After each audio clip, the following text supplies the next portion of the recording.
It's KJ Carson on WEEI. I was of the belief that Mac Jones was going to start as a rookie for the New England Patriots. I do not feel the same way about Drake Maye, despite being a Drake Maye fan. So my question is, do I feel less confident in the rookie quarterback this time around because of the rookie quarterback or because of the guy he's competing with? The guy he's competing with.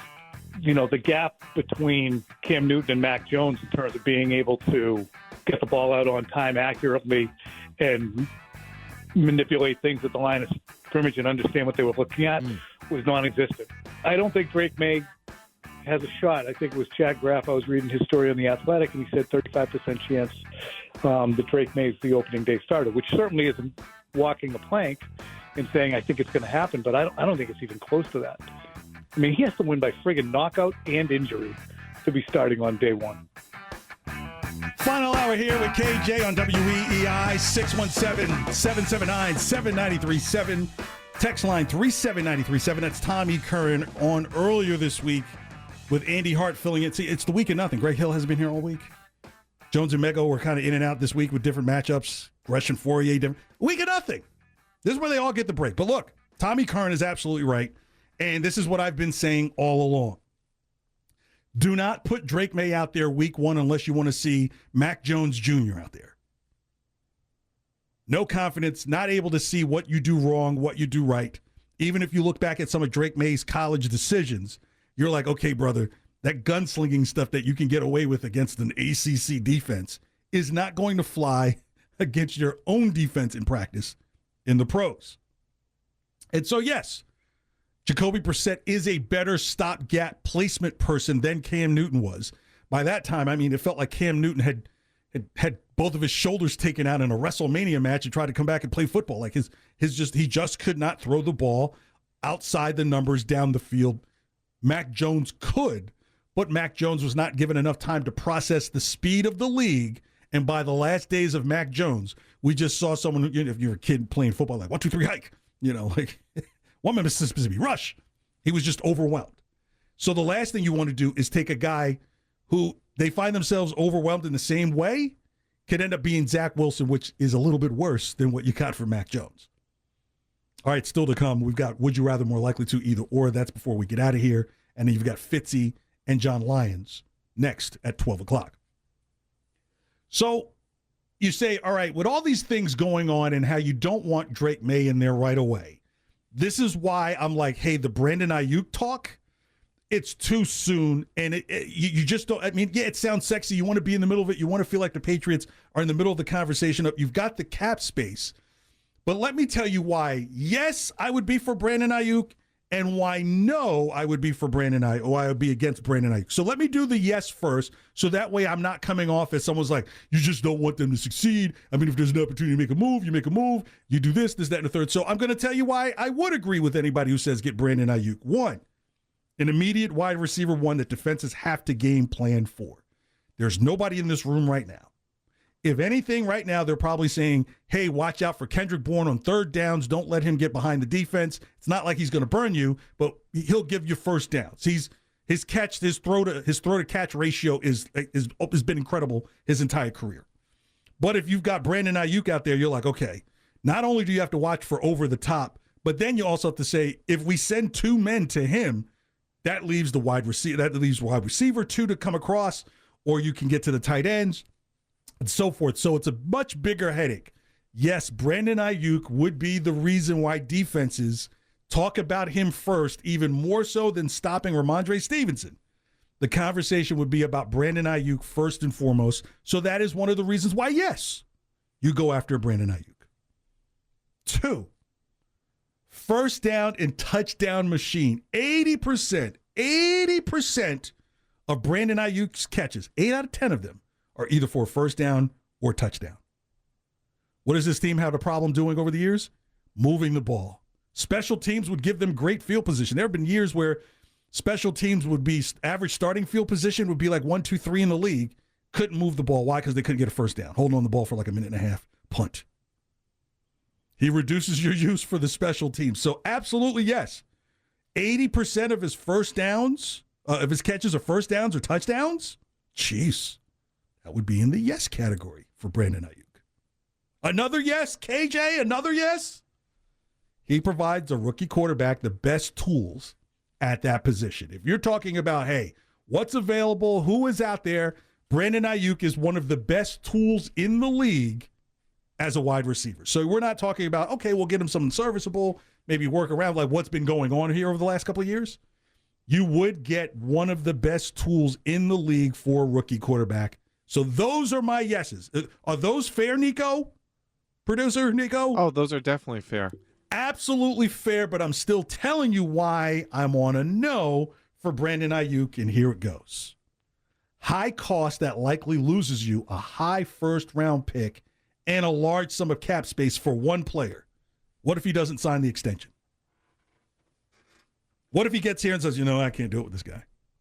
Or what if the guy doesn't get into here until the last 4 or 5 games and you got to make a decision? If you're Brandon Aiyuk, you got to make a decision. Do I sign a long-term extension with a guy who might have gone, say, 1-3 in the last 4 games of the season as the sole starter? Do I make my future decision based on a 4-game sample? The culture is going to be fine. You're probably going to respect who the new head coach is. You've got a little bit of the stench of old man yelling at a cloud through his players, through the cloud to his players. And Belichick, that's not going on anymore. You might really take to Drake Maye. The organization has always been known as a very positive operating organization. There's not a lot of chaos. You know who's in control. You know who has the final word. You know where the final say lies. Even more so now than when Belichick was here. You won't find yourself in the middle of a Belichick v. Kraft situation. That is over. But if you're Brandon Aiyuk, just to get him over here from the 49ers right now, it's going to cost you a high first-round pick. And they're probably eyeing you, right? If I'm San Francisco, I'm looking right dead at New England. Because if I'm Kyle Shanahan, I figure, hey, the Patriots probably going to give us a top 10 pick the way they're kind of slated to finish this year. And if I can go get another receiver to replace Brandon Aiyuk, I could go get Brandon Aiyuk all over again and start that money situation over. But if you're the Patriots, when you know that you're still going to need more bodies, and let me give you an example of where if you're Cincinnati and you get Joe Burrow, okay, not a really great season, but the next year you're able to get Jamar Chase because you still have a pretty high draft pick. Now you've got something you're building on right there. Well, I think, KJ, the big thing that's going to weigh into this for the Patriots is decide, is Drake Maye go be the week 1 starter or not? Because if he is, you do want a wide receiver, like you talked about, to help your rookie quarterback out. But if you're not planning on playing him until later on in the year, or if he's having a redshirt year like some people, like Tommy Curran, seems to think could be possible, then there's not as much as a need to push for this move now if you think you're going to have another top 10 draft pick. And like you said, you can draft the next Brandon Aiyuk. You can then not have to worry about paying him until, 4 or 5 years down the line? Which leads me to my number 2 no. Does a high-ticket receiver equate to building a winner? Teams with top 10 paid wide receivers and undefined quarterback situations include the Raiders, Tennessee with Calvin Ridley, Chicago with Keenan Allen. So you can have a top 10 paid receiver because Aiyuk would be one of those guys. But you still may end up being the Raiders, Tennessee, and I'm not buying any of the hubbubaloo that Chicago is suddenly going to be good. Right? Because if you ask me, I agree. Right now, there is zero difference between Caleb Williams and Drake Maye in the NFL. Why? Because neither have played an NFL game. You don't know what happens when these guys get to this new speed. It's like me playing college football 25. It's like, okay, first initially I had it on beginner. I'm like, I should not be throwing touchdowns like this. This is crazy. Then I was like, let me up it up to the one just below Heisman level. Let me go, what is it? I forgot what it's called, but it's like the second to highest level. I'm getting dusted by Akron. Okay, so no, I may need to dial it down a little bit. So just because you have a high ticket receiver, you could still be one of these undefined teams with your quarterback situation.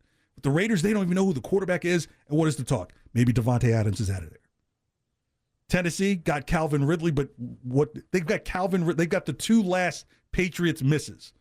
But what do they have at quarterback? You would almost argue that, hey, maybe what the Patriots have in their 1-2 tandem right now is better than what Tennessee has as their 1-2 tandem right now. Third no, will a wide receiver that's been outspoken about their unhappiness through the media play out well in New England? How does that play out? So could you imagine Brandon Aiyuk missing out on some of the game plan, not getting the targets he expects, and then he's playing on possibly a one-year deal. Do you want him going to social media the way that he is now? Because I don't know if you heard the cut where he was asked by Ryan Clark on his Pivot podcast. Said, hey, where do you see yourself next year? The first answer he said was, well, San Francisco. Because he knows that ultimately he does not have the power at all to make this deal. So you could say you want to go play with your old teammate, Jaden Daniels, when Jaden Daniels was at Arizona State with you. Or you could say that you want to go play for the Steelers because maybe you were a Steelers fan as a kid. But San Francisco is going to say, it ain't going to be the Steelers because we don't think the Steelers are going to give us a viable draft pick. Washington, maybe, but Washington might say, okay, well, we've already got a wide receiver room that's pretty impressive with Terry McLaurin and a couple other guys there. We've just taken, I think Dotson you took in the first round a couple years ago, and he's shown some light. I don't think they're going to suddenly say, hey, a bunch of money is going to, a high-level paid, a high-ticket receiver is going to be the answer. I think they'll say, you know what, we're going to pass. Unless you're going to give us a bunch of offensive linemen, and really nobody has that. So then I say the best-case scenario for the Patriots is the free agencies that are available at end of 2024 are pretty impressive. And you wouldn't pay Aiyuk money for these guys except for maybe one of them. I'll tell you what, I'll give you those receivers next, and then I'll tell you who most likely would be the receiver that fits best here for a Drake Maye developing quarterback. 617-779-7937, text line 37937. KJ, WEEI, it's time to trend.